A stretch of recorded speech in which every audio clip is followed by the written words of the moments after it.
Les familles de fonctions, la première chose qu'on va voir dans la section 1.1, ce sont les paramètres qu'on nomme multiplicatifs. Donc, pour une fonction, il existe deux types de paramètres. Il y a les paramètres multiplicatifs et les paramètres additifs. Nous, cette année, on va seulement voir les multiplicatifs. Les paramètres additifs, tu n'as pas à les voir. Ce que je veux dire par là, dans le fond, les paramètres multiplicatifs vont venir bouger ta courbe. Disons que c'est une courbe de base, ils vont venir la bouger. Les paramètres additifs vont également venir la bouger, mais vont être responsables de faire des translations comme ça, par exemple. Disons que ça, c'est le sommet, ça, c'est le sommet. Bien là, la courbe, elle a descendu par rapport à sa position initiale. Ça peut aussi être responsable de translations qui sont horizontales. Mais ça, nous, on ne va pas approfondir ça. Nous, ce que on va aller voir, c'est surtout les paramètres qu'on nomme multiplicatifs. Donc, je vous ai fait des exemples. On va commencer avec le paramètre A. Donc, le paramètre A, c'est un paramètre qui va venir jouer sur l'échelle verticale de votre fonction. Donc, il va venir jouer sur l'axe des Y. Donc, on va regarder ce qui se passe si je l'augmente. Donc, là, on voit que ma courbe, par rapport à la courbe initiale, si je la redessine, la courbe initiale, on va pouvoir comparer. Ce ne sera pas super lent. Et voilà. Donc, on voit que ma fonction en rouge, elle est rendue plus étirée verticalement que ma fonction en noir. Donc, elle a subi ce qu'on appelle un étirement vertical. Au contraire, si mon A, par exemple, devenait négatif, donc, on voit que la parabole, elle était initialement vers le haut, hein, comme la noire, et là, elle est rendue vers le bas. On va parler alors d'une réflexion par rapport à l'axe des X. Donc, le truc pour s'en rappeler, le truc que je donne souvent, ça va être si le paramètre A, il est positif,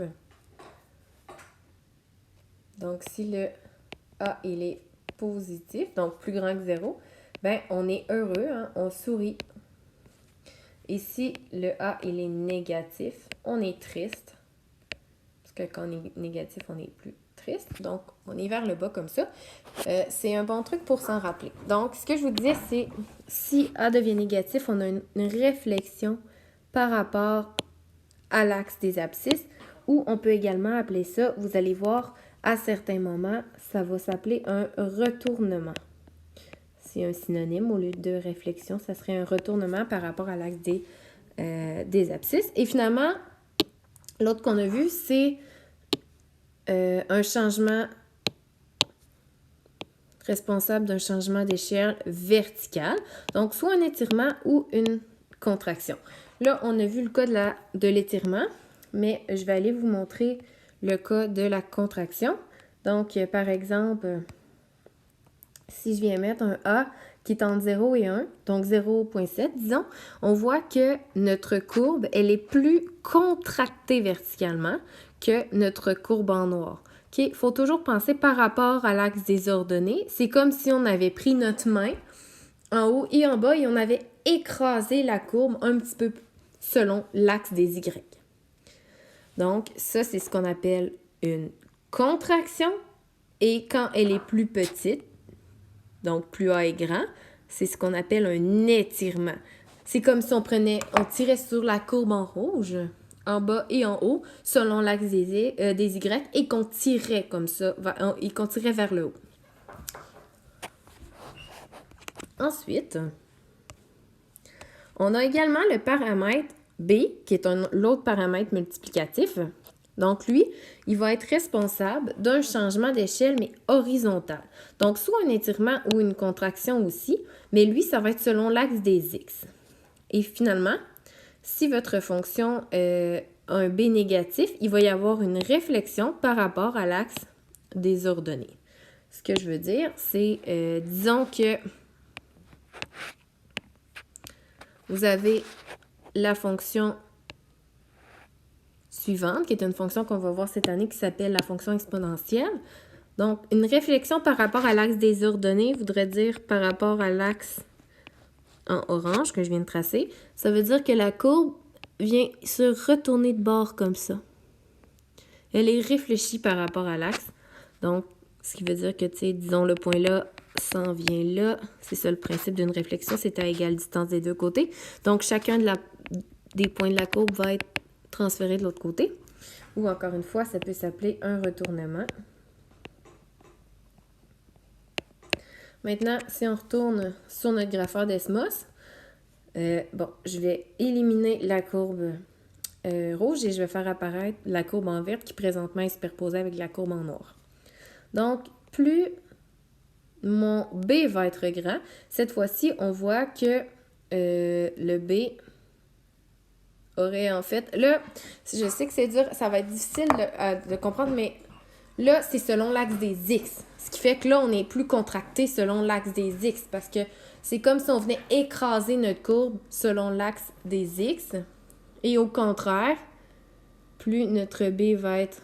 Je vais changer ici. Et plus notre B va être petit, disons que je vais le mettre à 0. Entre 0 et 1.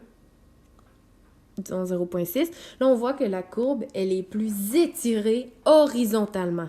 C'est comme si tu tirais sur ta courbe selon l'axe des X horizontalement. Et là, elle devenait plus élargie.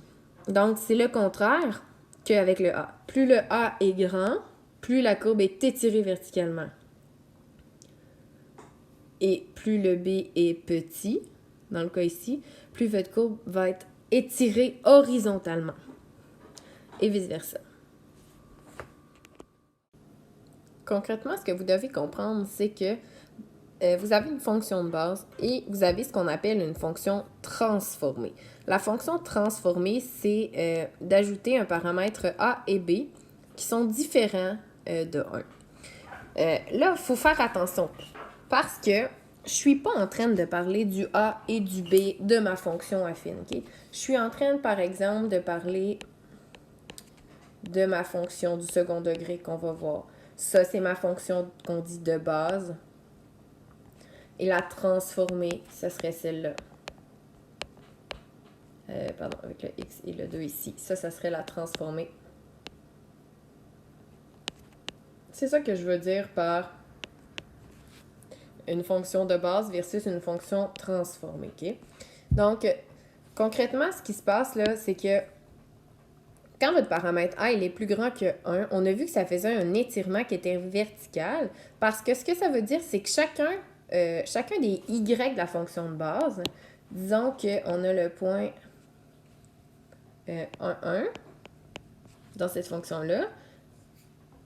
Si ici, ma fonction est d'équation 6x carré, ben, mon y devient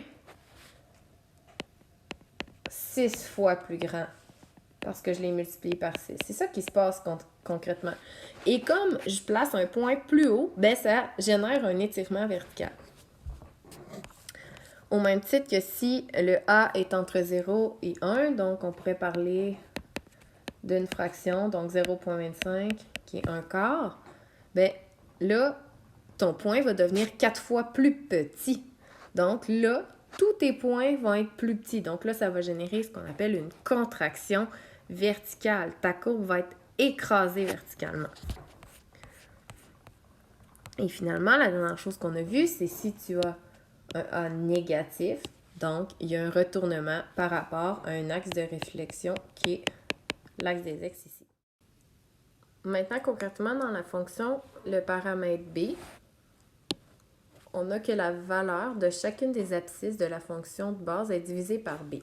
Donc, si tu avais x dans la fonction de base, dans la fonction transformée, ça deviendrait x sur B. Je vais en parler peut-être plus rapidement, puisque moi, ce qui m'intéresse, c'est vraiment que tu comprennes l'influence du paramètre A. Ça pourrait revenir en test. Le paramètre B, un peu moins. OK? Donc, le paramètre B, bien, juste de comprendre que c'était le contraire. Hein?